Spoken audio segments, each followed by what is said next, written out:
Hello guys, আজকে তোমাদের জন্য আরেকটা নতুন ব্লগ নিয়ে চলে আসলাম। দেখো এই মিনি ব্লগে এটা কি দেখাচ্ছি।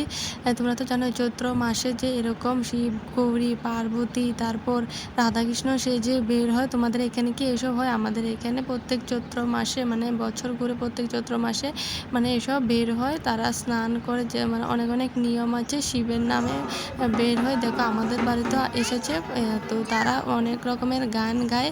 তারপর মানে যা দেয়, বাড়ি যারা যারা বাড়িতে আসে, যারা যা যা দেয়, চাল ডাল যা দেয়, ওরা নেয় গান গেয়ে গিয়ে। তো এটা অনেক অনেক দল আছে, পুরো অনেকেরা পুরো চৈত্র মাসে নেয়, আর অনেকেরা পুরো অর্ধেক মাসেতে মানে নামে এটাকে যেটা বলে।